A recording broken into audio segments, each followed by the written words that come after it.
Higala, kumusta? May buntag Iligan, may buntag Mindanao, may buntag Pilipinas. Adlaw nga Huwebes karon, Pitsa 9 ni buwan sa Mayo ning tuiga 2024. Sangan sa atoy station manager Pastor Ruben Sulapas, kini ang inyong KSR Kabisaya Nonoy B, ang muhatod sa hanay sa balita sa alas 7.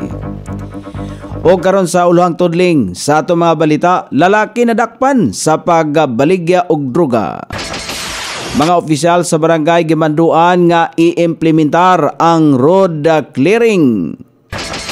25 milyones pesos nga gidugang alang sa rehabilitasyon sa System 1 ug 2 sa Iligan City Water Works System.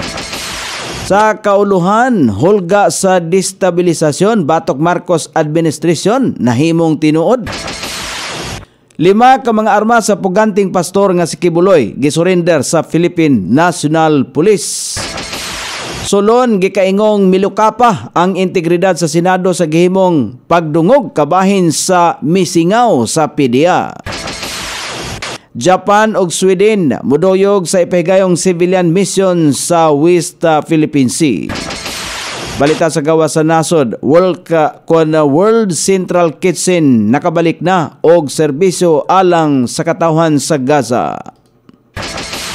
Balita sa kinabuhing Kristohanon, usa ka Kristohanong Lebanese political leader napalgang patay sa Syria.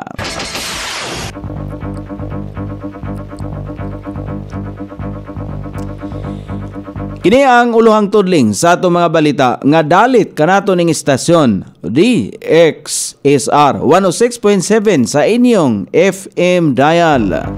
Ang bugtong radyo sa dakbayan sa Iligan nga nagsibya sa balang kasulatan, pinasubay sa inspired and preserved, not simply dictated King James Version sa Anchor Broadcasting Corporation.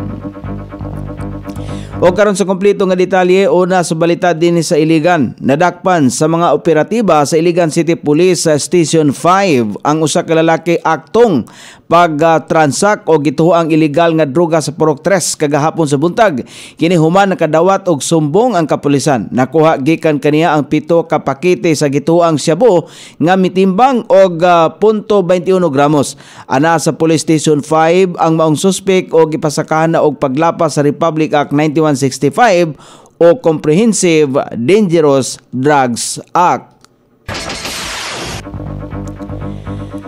Responsibilidad sa mga opisyal sa mga barangay ang pag-clear sa mga dalan sa ilaang dapit base sa Memorandum Circular 2024-053 sa Department of the Interior and Local Government DILG. Sumala pa ni Maida Daniot, ang direktor sa DILG Iligan.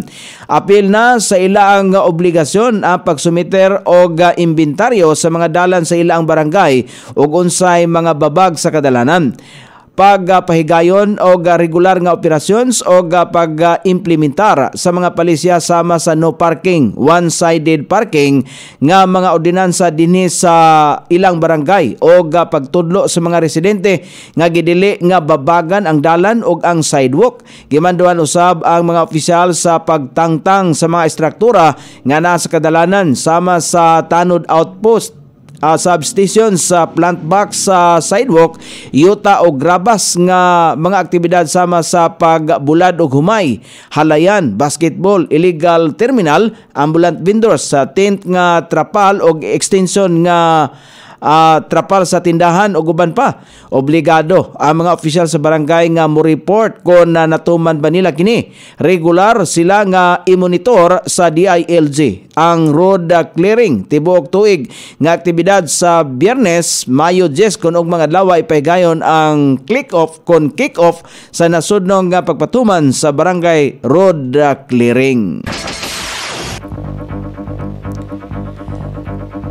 Mahilakip na sa pag-rehab ang System 2 sa Iligan City Waterworks System. Human na madungagi og 25 milyones pesos gikan sa supplemental budget karong tuiga ang pondo sa pag-ayos sa linya sa tubig. May dumduman nga unang gigahinan ni Mayor Frederick Siao og 25 milyones pesos alang sa rehabilitasyon sa System 1 lamang.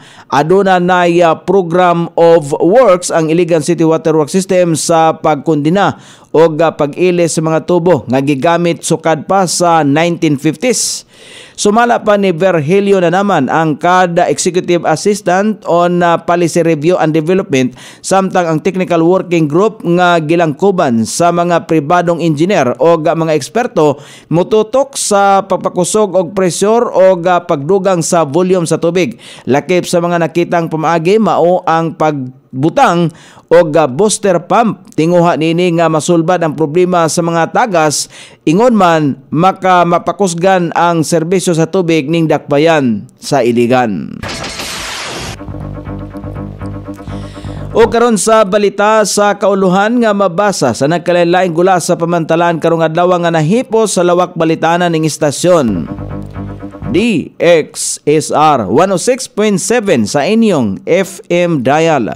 Ang bugtong radyo sa dakbayan siligan nga nagsibya sa balaang kasulatan, pinasubay sa inspired and preserved, not simply dictated King James Version sa Anchor Broadcasting Corporation.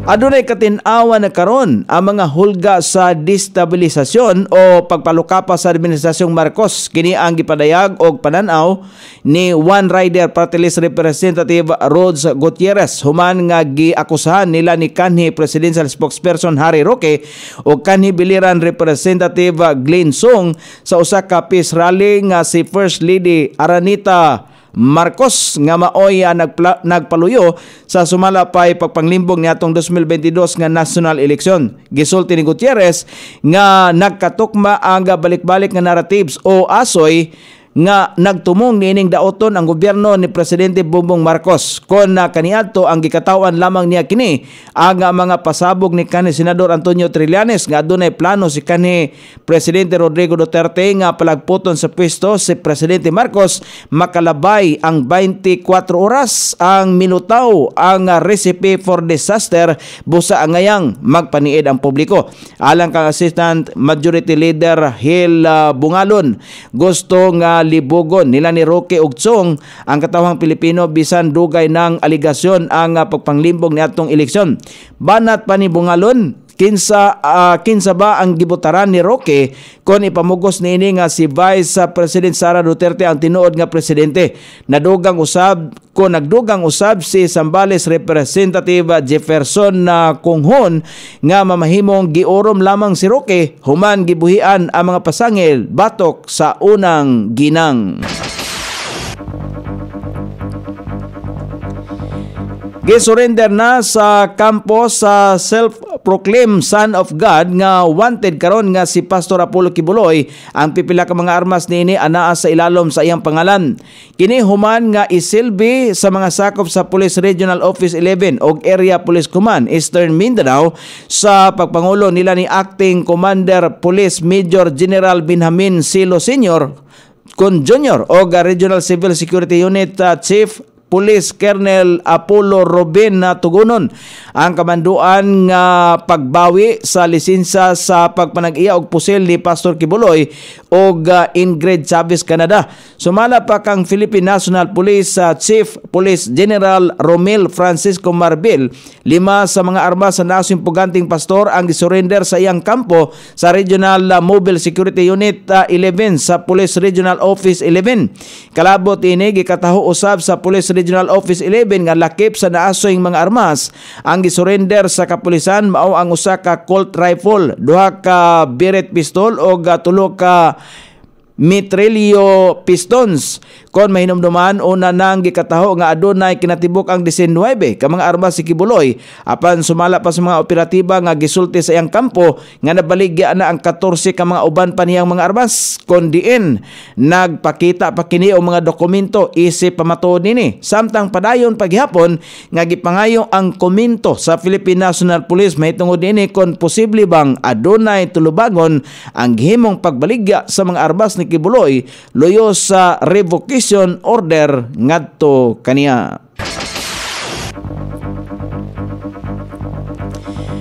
Gipadayag sa mga magbabalaod nga milukapa na sumala pa ang integridad sa Senado tungod sa gihimo niining pagdungog mahitungod sa misingaw sa PDEA nga nagduot kang Presidente Bongbong Marcos nga nalambigit sa illegal nga droga. Gipadayag ni Lanao del Sur Representative Zia Alonto Adjong nga mura na og smear campaign o pagpangdaot sa reputasyon ang investigasyon sa komite ni Senador Bato de la Rosa mahitungod sa aligasyon sa kanhi PDEA agent nga si Jonathan Morales. Wala sumala pa niya paingnan kini nga mga mas musamot usab nga barugan ang tumong sa in aid of legislation. Kon na diin gipailalom sa review ang mga gipatuman nga balaod, dili usab sumala pa mopasar sa prosecution ang mga gitigom nga ebidensya og dokumento tungod kay gikinahanglan pa nini ang lig-on nga legal basis. Alang usab kang House Deputy Speaker og Quezon Representative Jayjay Suarez, dili nini masabtan kon nganong nagsayang-sayang lang og oras og resources ang taas balay-balaoranan sa Senado sa usa ka witness nga questionably usab ang background. Punto ni Suarez nga makapag-uol nga mas gihatagan kini og dakong pagtagad sa Senado kaysa mas mahinungdanong hiskutanan sama sa West Philippine Sea, pag-amindar sa rice tarification law og pagtaas sa presyo sa mga palaliton. Dugang pa ni Suarez nga iya ang nakita usab nga tumong niining daoton lamang ang mga personalidad nga nalakbitan sa sumala pay PDEA nga leak ang gihimong pagdungog sa Senado nga gipanguluhan ni Senador Ronald de la Rosa. Muduyog usab sa pipila ka kon muduyog usab ang pipila ka mga individual og maginsakopan sa embahada sa Japan ug Sweden sa paghimong civilian mission sa atin ito coalition bahin sa West Philippine Sea. Kini ang gianunsyo ni atin ito koalisyon co-convenor og akbayan President Rafaela David luyo sa nagsingabot nga ipahigayong misyon niini sa naasoing giilog ang teritoryo sa paghidangat sa Mayo 14 hangtod sa Mayo 17 ning tuiga. Sumala pa niya sa pagkakaron ang duha pa lamang ang nagkumpirmar nga mosalmot sa ilang aktibidad gikan sa Sweden ug Japan samtang adunay gilauman pa sila nga uban pang mga individual nga mosalmot gikan sa uban pang nga mga organisasyon.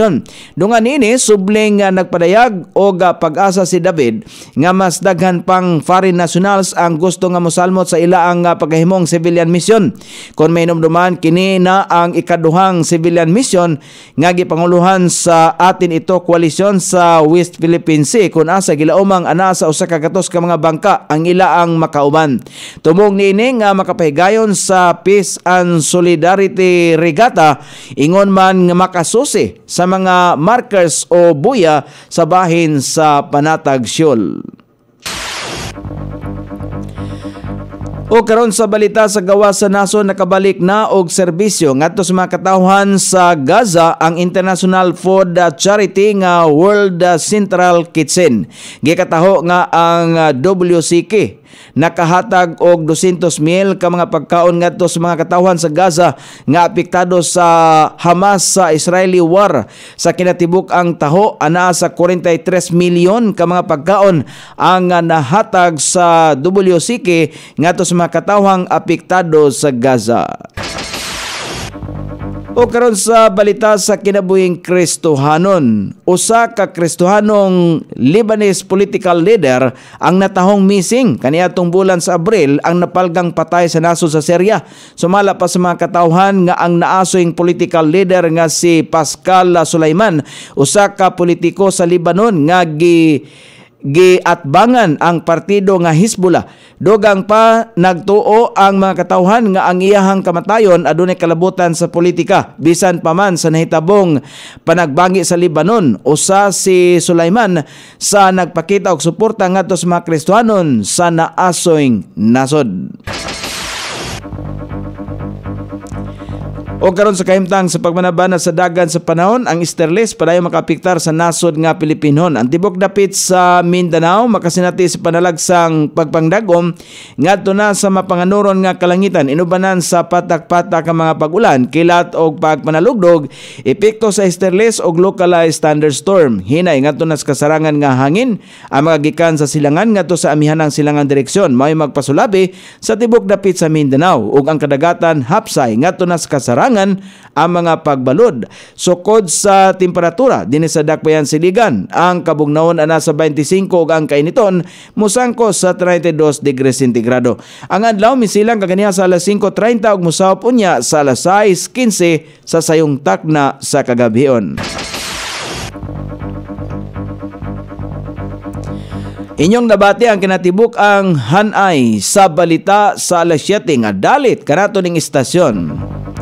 DXSR 106.7 sa inyong FM dial. Ang bugtong radyo sa Dakbayan Siligan nga nagsibya sa balang kasulatan, pinasubay sa inspired and preserved, not simply dictated King James Version sa Angkor Broadcasting Corporation. Sangan sa tigsuwat sa atong balitang international o sa kinabuhing Kristohanon, pitjan sa balita lokal, Coney Island.